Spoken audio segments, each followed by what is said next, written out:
Welcome to Burn the Ship, the podcast that helps entrepreneurs go all in on their business, and we introduce them to professionals that can help them to do so. Today, we have a very special guest, Julbert. How are you doing today? I am doing fantastic, Rod. Thanks for having me, man. Yes. We so look forward to learning more about you today. Please look in the camera and introduce yourself in the name of your business.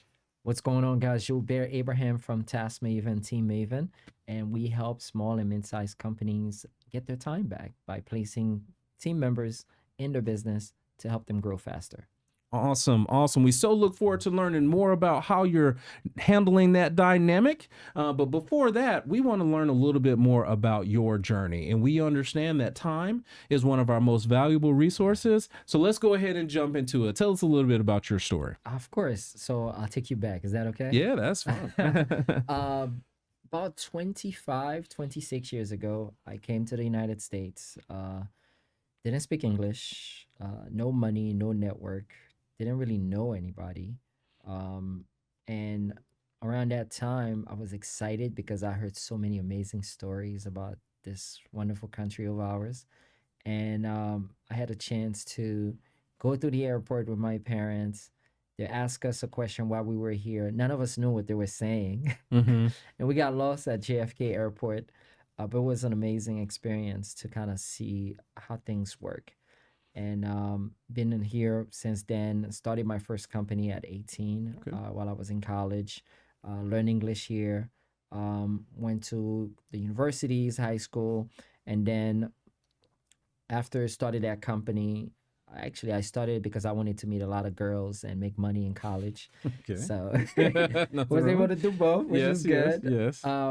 After running that business for 4 years, I went and worked in corporate. Mm-hmm. Did that for about 2 years, and then went and get my MBA and started a digital marketing company. Ran that for 10 years, built it and sold. Took some time off, and now I have the company I have now, Team Maven. Awesome. So you said you came from another country. I'm sure Yes. that's a totally different experience, Oh, yeah. especially with you coming at a younger age. Now, I want to jump forward just a little bit. You said that you started that first business at 18. You know, I'm going to ask what happened and what that was. So tell us a little bit about that. What was that business? So think about it this way, right? You're new in college and you're like, okay, you hear those stats. Oh, every college student is broke. Me and my friends were like, we don't want to be broke. And then we're like, all these beautiful girls are here. How do we talk to them and still not be broke? So we were just bouncing ideas, and I came up with the idea, hey, we should start a photography business. So we get to meet the girls, make money, and, have fun. And everybody agrees. So we took, back then, I don't know if they still do it, we had refund checks. So we took all of our refund checks, we put it all together. We went and buy equipment, and I'm like, I'm going to be the sales guy. Nice. I wanted to meet all the girls and meet a sales guy. And we find out very quickly that we were taking pictures, but they didn't have any money. They were college students just like us. Yes. So we had to switch strategy. And I was like, why don't we start doing business with the school? We have the equipment, we can do the homecoming, the graduations, and we pitch it to the school, and they actually agree. Okay. So they became one of our first big clients. Nice. And then we got the local school. Oh, That's okay. fine. So overall, we were able to build a small, nice-sized business while in school. Okay, that's awesome. I usually ask, what is the motivation for that entrepreneurial thing? But I know it is the girls and money. So, Girls and money. so there's nothing wrong with that. There's nothing wrong with that. Now, you said you did end up graduating and you got an extra degree as well. Yes, Now, what did you study? So in like almost every immigrant parents, they want you to become a doctor and engineer. So when I went to my undergrad, I was supposed to be a doctor, but then I realized I hate biology and I hate calculus. So I'm like, I like making money, so why not go in business? So I got my first degree in marketing, and then the second one was in marketing and healthcare management. I saw there was a big opportunity in the healthcare space, and I'm like, maybe I can peer marketing with healthcare. Okay. Did you start your own business immediately after getting your education, or did you work for a company So I first? actually did. I worked for a company Hmm. for a very short period of time. Then I was let go from that business, and I was so angry at myself that I'm like, you know what? I don't want anyone else to control my future. Hmm. And that's when I kind of, what you call it, I kind of snapped and said, screw this. Yes. I'm going to start another business, and I'm never going to look back. I got you. Well, you had already had the experience in Yeah. college. You were able to see the frustrations of Yeah. it because, like you mentioned, you had the work, but nobody was paying. So you Mm-hmm. already had a taste of the business. Yeah. Tell us a little bit about your marketing company that you have for over a decade. Yeah. So what I did well in that company is we specialize in a niche. We did LinkedIn marketing and LinkedIn advertising. Hmm. Back in 2013, a lot of people saw LinkedIn solely as a job platform, but I saw it as a marketing platform because I'm like, well, there's all these high level decision makers on here, all these different data points here. Why can't we use it as a marketing platform instead of just a job platform? Hmm. And you can also do recruitment marketing, right? So being able to see that as so early on helped us a whole lot because we're able to attract large companies in the financial service space, in the banking space, in the tech space, and that helped us grow quickly once Hmm. I got the systems down and start building out the team. And I was able to build a team here in the States and overseas. Okay.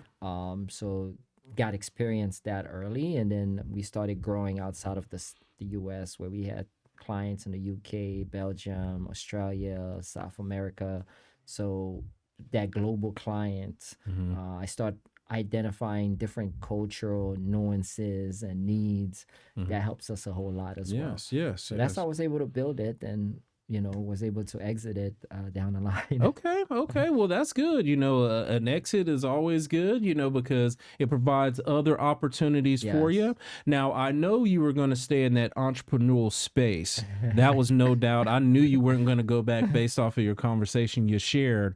But, you decided to do something a little bit different Yeah. than the marketing. You're trying to help businesses, be a little bit more Yeah. efficient and get their time back. Now, was there an event that happened that made you burn the ship and go all in on Team Maven? Well, there's a couple events that happen. I'll take you back, right? So when I started that digital marketing company, that event was, when I got laid off, and I'm like, screw that, I'm gonna build something. But even with that in the beginning, I didn't have full clarity, didn't really know what I was doing. But then I met a gentleman who became one of my first mentor, and he had a community of entrepreneurs that were doing really well in their businesses, 6 figures, 7 figures, 8 figures. And I joined that community. I invested in myself. So Hmm. that helps me see things differently and allow me to kind of burn the ship there. Hmm. But Team Maven, it was more like I've always been an entrepreneur. So it was in my vein that, it was like, it just made sense Hmm. because I realized when I had my digital marketing company in the beginning, one of my biggest challenge was me. I was the bottleneck, right? Okay. I was doing marketing, I was doing operations. So, um, and I will miss things, right? Meetings will fall through the crack because I didn't have nobody else to help me. Hmm. I thought it was too expensive to get help, Oh. right? I'm like, oh man, I don't have $80,000 in salary to pay somebody to really, really help me the way I wanted. Hmm. But then I realized, uh, they don't need to be from the US. And the currency difference was an advantage. Hmm. So when I started this company, I got my first 3 clients before I even start. A friend of mine called and was like, hey, I know you built and sold a business. I'm building this new company and I want to hire a team overseas to help. Hmm. Can you help me? Hmm. And I was like, yeah, of course. It made sense. I knew what I was doing. I made a few phone calls and I was able to get him set up in less than a week. Okay. And of course, I'm like, hey, I'm going to invoice you for this. Yes. So, Yes. Yes. Of course. and after I did that, it felt good. And I realized that, I was able to help an entrepreneur. Hmm. I was able to help somebody, a professional that I've worked with overseas. and I was able to create opportunities, right? Mm-hmm. I wish when I was living in Haiti back in the days that we didn't have the technology back then, but to have that opportunity where you could still be in your country, use your skill set, and be able to work with somebody here in the States. Yes. So now that business owner was able to reduce their operating costs. That talent was able to have a job and be able to feed not just her, but her whole family. Mm-hmm. So there was a win-win-win Yeah. situation. Yeah. So I did that 3 times within less than a month. And I was like, oh, you know, it made sense. And then my friend was like, you know what? You're actually good at this. Maybe you should turn it as your next business. Because I was Okay. trying to figure out what I wanted to do. After, All right. you exit something, you watch Netflix for a few weeks, Around- it gets tiring and boring Yes. really quickly. Yeah. So I needed something else. Okay. Makes sense. Makes And sense. that kind of filled the void of having entrepreneurship, being able to make a bigger impact, and also able to help businesses here and people overseas. Nice. So now you're in the delegation business, Yes. efficiency business for business Yes. owners. And we want to learn more about what it is that you're doing, and tell us, how you're helping these business owners, and what does an ideal client look like for course, you. of So course. go ahead and tell us a little bit I'll more give about you it. the three because Okay. there's different stages. Mm-hmm. Stage one, you have that solopreneur. They just started their business. Maybe they're at 100K a year. They're doing everything. Mhm. That reminded me of myself when I started that last company. They're the bottleneck in their business, Mhm. right? They're not delegating anything. It's hard for them to trust anybody. But they have work. They still gotta, when they get a client, they gotta do the fulfillment, but then they stop getting clients. So they're part of that, Yeah. that cycle that never ends. Right. So we help them place someone that can remove some of those things off their plate. Mhm. They have an admin, a business development person that can go and help them generate revenue, and then someone that can help them with marketing while they handle the fulfillment side, right? Okay. So that's the tier one. And that you have the professional services, the coaches, the consultants, right? Even have some trade there. Mm-hmm. Then you have the next level. The next level up, they're doing maybe 500,000 to about 3 million. They have teams, Mm-hmm. right? But everything still go through them. Okay. And then they find themselves where they're also the bottleneck, and they're trying to take care of the team, but also they're sometimes running out of money because they're paying all these salaries and payroll, and then they don't have nothing left. Yes. So it's yes. okay. How do you reduce that operating Yes. cost? Right. Right. So some of the roles, not all of them, some of them you need people here, you need people on the ground, Mm-hmm. but some of the roles that they don't need people on the ground, Right. that's where we come in. Okay. We're placing talent into that business. Maybe it's in the sales department, maybe it's in the marketing department, or maybe we have IT companies that they're really bad at getting their invoices paid. Is placing someone that just call and collect the invoices, get that Mhm. collection going so they Mhm. can improve their account receivable, right? Yes. So Yes. it's all direct back to revenue somehow. Okay. Then you have a third group that I don't talk much about. That's like a company that was purchased by a private equity group. We call Mhm. them like portfolio companies. Mhm. We're more like a operational infrastructure type of business there. So the job of that private equity or PE group is that they're buying this business, they want to make it more efficient, and then be able to exit it in 3 to 5 years, right? For Okay. profit. So with technology, with AI and so forth, you can go into the business and realize, okay, some of these processes can be transitioned into some AI workflow. Mhm. And then some of these things that maybe they don't need somebody here full time or somebody else full time that's doing the same work, that can be outsourced. Mm. So we're able to bring in the talent to set up that full AI workflow, Yes. and then bring in offshore talent or even nearshore talent to kind of handle some of those operational nuances. So now, over a year, 2 years, they're able to reduce some of those operating costs, which help increase the net, and now they can exit better. Yes. Right? Yes. So yes. these are the three groups that we work with. Okay. Okay. Makes a lot of sense. Now, with the talent that you provide, is it where you keep it in-house, or do you ever allow the talent to go to the company that they're working for? How does that Great work? question, because everyone is overseas, so Hmm. they're all working from, home and so forth, or main, small offices, depends on the countries that they're at. Hmm. Um, we have different plans, right? So we have a plan where it's, if we're managing the talent, Hmm. that's more like keeping it in house, Okay. right? So that means we're handling the management side of things. We have a business manager that's handling the as a liaison between the clients and the talent, Hmm. right? We keep that internally. Okay. But we also have a plan that is more of a placement, which is like a recruiting plan. Hmm. Basically, what that is we finding the talent, we vetting the talent, and we guaranteeing the talent, but it's an independent contractor to that client. Okay. Okay. So we're talking more that startup entrepreneur. Hmm. That's a great plan for them, because all they do is pay us a flat fee and we guarantee the talent. Okay. And then they can really take advantage of the operating costs, because now, that $7 or $10 an hour that they're paying that talent could have been 25, 35, $50 per hour here. Yes, yes. Now, one of the hesitations from a business owner could be, "Hey, how are you vetting the Mm-hmm. talent that's not here that I can't see?" Tell us a little bit about that process and Of evaluation course. that you put the talent through to be able to either place them or have I them love work that with the business. question, because there's a couple different things, right? Mm-hmm. So we have a recruiting team internally. We have AI and technology that we use to kind of match out who's the right talent for the right clients. Mm-hmm. We have this assessment to kind of identify personality. And then there's a platform we use for background checks. We're Okay. talking educational background checks, employer background checks, and criminal background checks. And then we have some safeguard that we put in place. When a client start with us, they go through what's called an onboarding call with our business manager. Mm-hmm. And in that call, we identify, do they have the right equipment? Do they have the right technology? How do they share information like passwords safely Yes. using platform like LastPass or OnePass? Like things that, the password is still encrypted. So they're not getting the actual password, but they still can get access to those platforms to do the work that they're supposed to do. Yeah. Do they have the VPN that they need to have? Do they have the right equipment on their computers?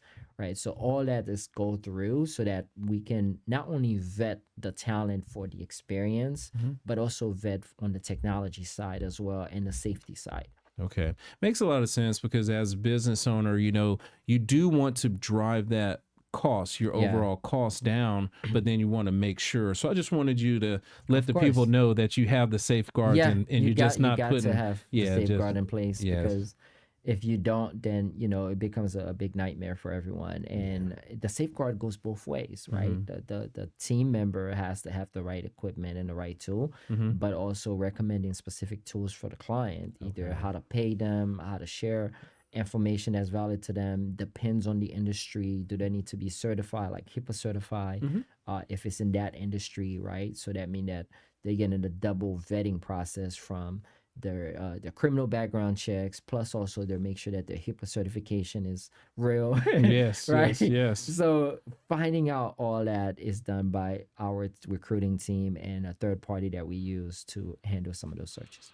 Thank you so much for painting such a good picture of what it is that you're doing and how you're helping the business, along with trying to help you to find that end Yeah. client for you. We also want to try to help you find additional opportunities. Mm-hmm. Have you found, or can you explain to us how you go about finding these clients? Is it through referral partners? Is it through unique things like you were sharing a marketing Yeah. dinner or Yeah, something? yeah, yeah. So we have what's called our three-legged stool for marketing. Mm-hmm. One is content.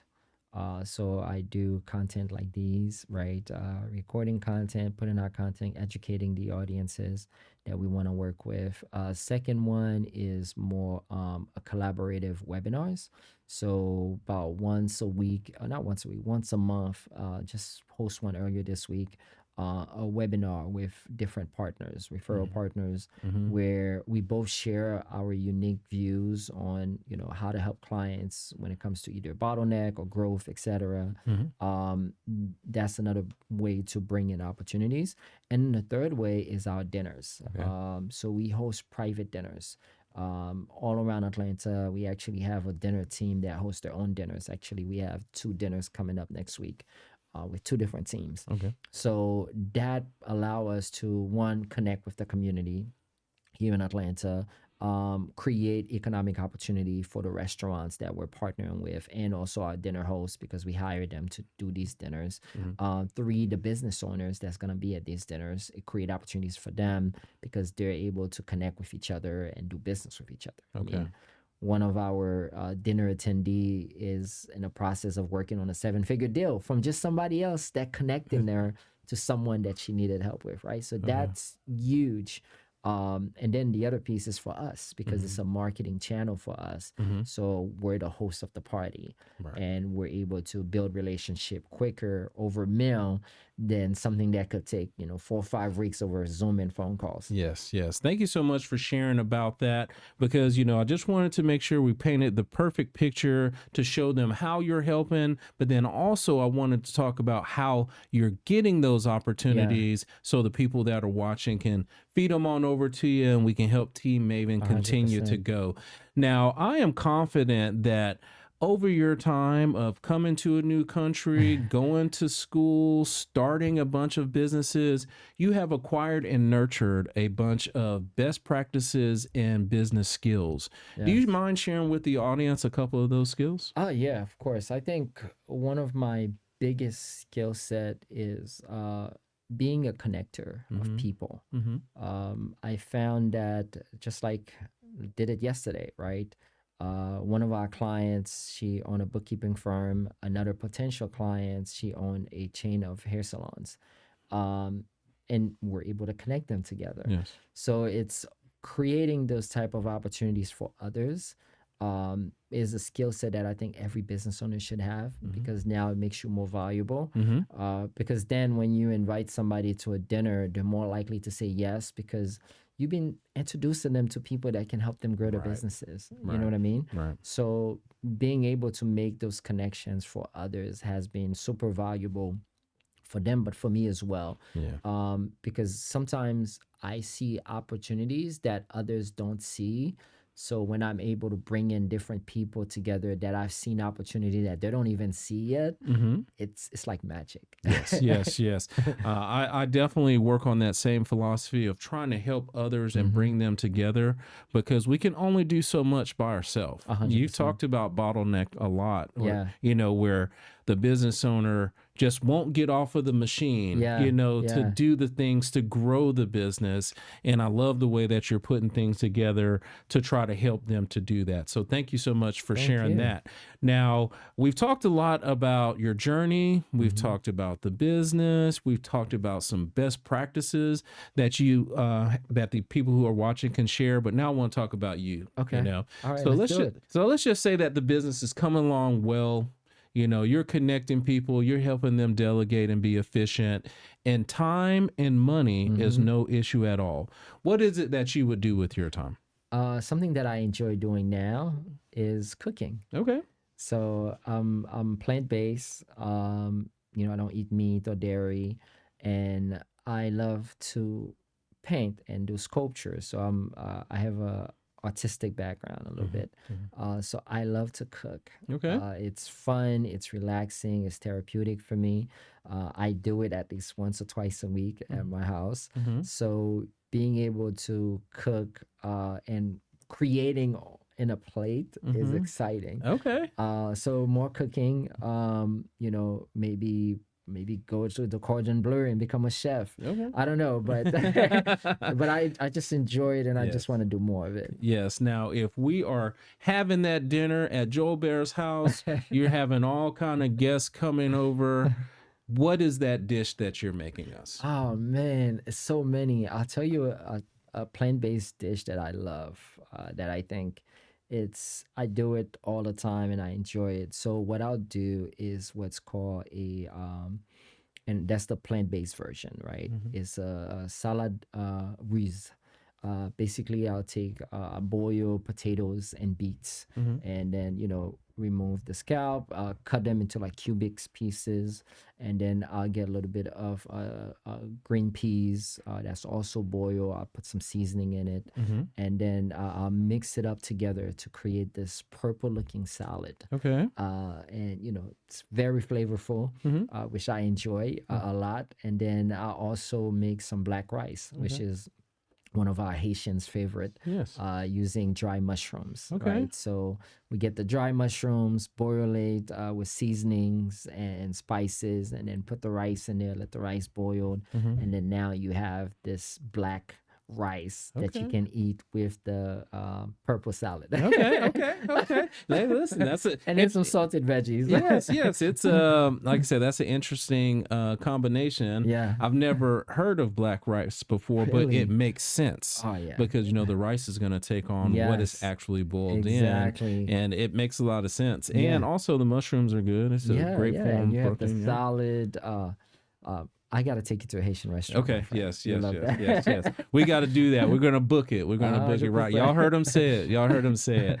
Now, as we talk about that, Mhm. in this next segment, I like to talk about the contact information Okay. because, we wanted to make sure that the people who are watching today can reach out to you if they have questions about your journey or your business or some of those best practices that you shared. What's the best way for them to get in contact with you? It's super simple. You can Google me, Julbert Abraham, Instagram, LinkedIn, Facebook. LinkedIn is j.abraham.